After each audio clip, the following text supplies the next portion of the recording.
Saita press conference ogamba nti ndi munene nze president. Osooka n'otunuulira ekintu n'okiweeyinga oba kigasa oba tekigasa. Naye bannaffe abamu babuguumiridde ne bafubutuka n'agagambo nga tebasomye na kiwandiiko. Nagamba dda nti mu DP tetuyinaamu bifo by'abaana bye tuyita ba watermelons nga bakiragala kungulu naye munda kalazi ndala. Naye naawe bwe kuba kufaanana bibala naawe ofaananye kati ensujju.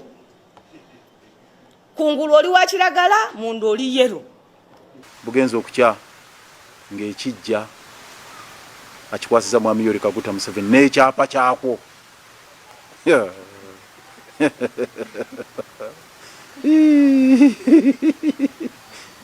Mujoga nkizzemu ogwokusatu mujoga basajjamu. Nze sirina kyenjimanyiiko, mpulira byogerenga ngalabi ya Nyanzi. Kale nate weewuunye nze munnamateeka wa Democratic Party ow'okuntikko nga nze omu kwabo abandi badde babeera nga beetabye ne mu kubaga ebiwandiiko ebiringa ebyo. Naye tewaliiwo lwe nali nkiwuliddeko nti ekibiina kyaffe ekya Democratic Party kiteekateeka okugenda mu nkolagana eyo eyogerwako. Era nabwe ekito kyankubye wala nnyo. Sirina kyemmanyi mu ndagaano eyo wadde akanyiriri akamu wadde akagambo, era nze sirina kye nali ntaddeko wadde akatonnyeze.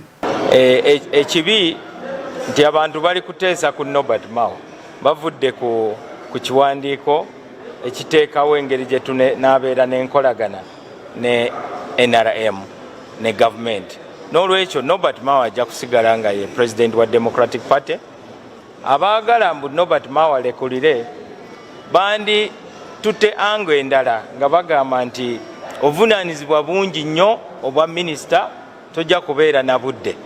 Naye ogamba nti tuyingidde NRM kitegeeza nti totegeerera ddala ebigenda mu maaso mu nsi. Kale twewuunyizza nnyo omukulu Norbert Mao bwe kibanga kituufu endagaano eyo yabadde yakuleeta nkolagana wakati wa NRM ne DP. Tomanya banaatubuulira bwe banaaba bazze mu lukiiko lwaffe gamba olwa NEC batunnyonnyole biki bye baabadde bagenzeeko. Oyinza okusanga ng'oba oli awo baabadde bakola ndagaano ya kutunda nseenene wakati waabwe ne mukulu Museveni, oba nga balina akabanja ke batunda naye nga si nsonga za Democratic Party. Kali ebyo nno byabadde side zaawo tuwe birthday ezo tuve wano. Ngenda kulaba mama Paulo. Ogenda kuminyinya mama Paulo mundabire Mweyo sente.